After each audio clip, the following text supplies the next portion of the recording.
My name's David Gibson. I was born in the early 60s to a Scottish father and an English mother, both of which had chosen to follow various philosophies and be part of the hippie era. For them, there was a question mark as to the practice of worship between them and God. They deeply questioned their parents' way and also the society's way of worshipping the creator and center of the universe. I believe that they both always had the basis of Christianity as their base belief. I think they were willing to look at the concepts of Eastern philosophy. Within that context, I was baptized a Protestant Church of England. I was greatly influenced by the whole environment. They followed a philosopher called J.G. Bennett, who had his own quest of questioning the true spirituality of mankind as it was in the 50s and 60s. As a consequence, when he set up a college, I think it was called the College of Continuous Education and Comparative Studies in Sherborne, Gloucestershire in the early 70s, we had a lot of people come to visit us from the Red Indians, the Buddhists, both the Mahayana, the Hinayana and Vajrayana traditions, as well as Hindus, mystics, yogis. We had people from the church. We had the Egyptian Gnostic church representatives come to see us, also come to take part in the courses. All of this influence led me to question, where is my stance? Where is my journey in relationship to God Almighty or Allah subhanahu wa ta'ala. Then when the college was dissolved, we then went to live in Scotland, and I was really confronted with it. I was then in my very early teens, and I was reading a lot of the Sufi traditions, a lot of the Christian and Judaic traditions. And my relatives were very kind in giving their particular Bible, their particular version. Thankfully, I also had a St. James's version, and I read very avidly. I was a very avid reader of the Bible, both of the Old Testament and the New Testament.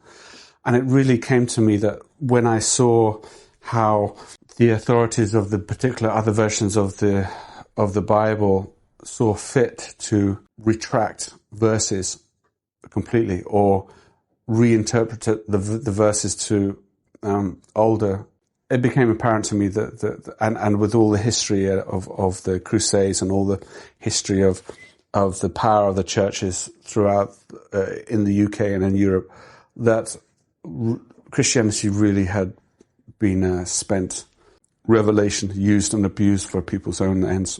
So in that particular, I said, okay, I called it a day. I said, I'm not a Christian anymore. That's it. I'm calling it. I stopped so I didn't go to the church anymore.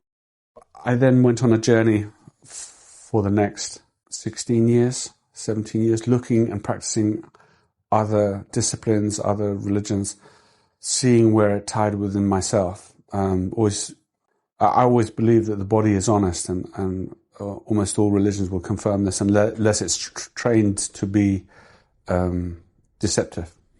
I always reflected, and at the end of each phase, there was Islam. Allah showed me Islam from different cultures, different reverts from people of African, Asian. So, and the practicing brothers were always very calm, very polite, very well versed in their scriptures. And the influence of Islam was in the family since I can remember, really, because we had sheikhs come and visit the college, visit our home. From 1997, I was heavily involved in adult education, and that was, and I was exposed to the Muslim community in the East London area, and involved in a lot of their issues. And I would volunteer being an educational mentor, either taking them through the process of application for refugee or social work or schools, any kind of issues really that they had. I've just helped them out on a voluntary basis. And that was my first exposure to the Somali community. I then got involved with a few of them on a more personal basis while I was here, and consequently, I went out to Somalia as a request. It was Christmas 1989. I think it was actually the 5th of January or something. It was just after New Year. So just the very early of 1990, and was out there when the South African leader, Nelson Mandela, he was released, and that was quite amazing to be in Africa at that time. And they were just so honest within themselves, so honest to their nature. The generosity of heart and how they were so caring to each other. That's what really, and so sincere in their belief. It was just, there was no doubt. It wasn't academic. It wasn't intellectual. It was in every sinews of their being, the belief of God and how he would help and how he tests people. That was my first real exposure to an Islamic nation. Of course, that was completely new to me at the time. But it really affected the next 2 years of my life, and that, I couldn't keep being on the edge. I couldn't just keep being the nice guy, wanting to be a decent human being, not hurt anybody, not wanting to be hurt. It doesn't work. You have to take the leap and be, and make your commitment. It was just time to take the shahada and inshallah get the blessings from Allah, inshallah. So, best move I ever made. So at the age of 29, I then decided to become a Muslim. There was no other choice, because I had decided that if I wanted to lead a spiritual life, then Islam was the way, and the only step to do was to actually take the step and move forward. So I contacted a brother that I'd known for a long time before taking the Shahada in Leytonstone. He asked a few questions and said, "Are you sure you're ready? And this is, you've really thought about it." As, when you become Muslim, it's not looked upon in a good way by Allah if you decide not to, to leave Islam. So I said, "Yeah, absolutely, I'm ready." She said, "Okay, let's go down to the local mosque." We went to the local mosque, and then I took the Shahada there. Robert is my good friend of 16 years. We met in 1997. He was one of my first tenants in my flat, and it was a very urgent request for accommodation, and we basically it just happened from there, and we talked about anything and everything. He's a very worldly experience with many years in. Well, I would beg to differ, but Robert is a very modest chap. He spent a lot of time in China and Hong Kong, and he speaks several languages. And we also had a passion for meeting up in different restaurants, didn't we? That's true. Just to catch up, because you decided to go to law and then be a barrister. When did you first learn that I was a Muslim? I can't remember now. I think you told me pretty soon after I'd moved in.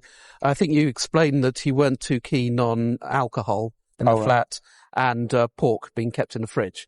And of course, I told you I was a vegetarian, so it didn't matter. What was your perception of me at that time as I'd become a new revert? I didn't have any particular perception. I always take people as I find them, and because you are just a genuinely decent person, I didn't think that you being a Muslim either detracted or improved on that perception. It's just what you were or what you decided to be, and I respected you for it. Thank you very much. Yes.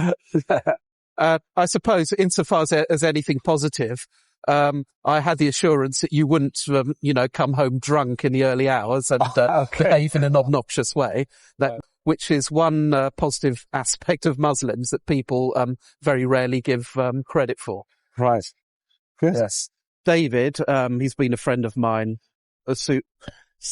more or less since I moved in to his flat. And David, being a friend, has made a big difference to my life. Whether him being a Muslim forms a component of that is something which I probably wouldn't be able to answer. But it's David the individual that I like, and David the individual that I respect. And he's the person that's had the impact on me. I was always the peacemaker. Even between my friends, I was the peacemaker. And with my mum, she always used to say, why do you always feel that you need to make peace between us? Because to them, argument and fighting was a part of family life. And that wasn't for me. It wasn't. And people that chose to fight me, then I would defend myself. But I was always the one, let's have peace. There's no benefit in hurting each other.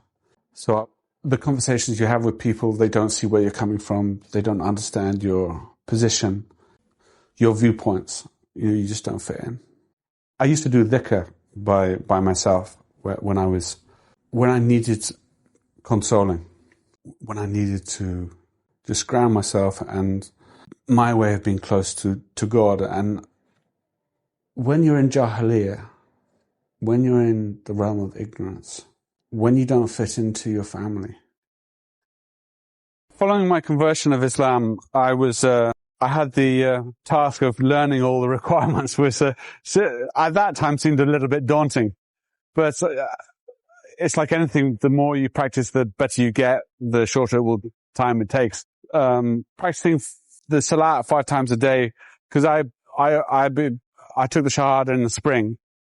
It then meant that the prayer times got longer and longer, which was, or should we say, spread out through the day, which was, it was quite a challenge. And also at that time, the fasting was in April. So I must have been a Muslim about a month before Ramadan kicked in, which was very interesting.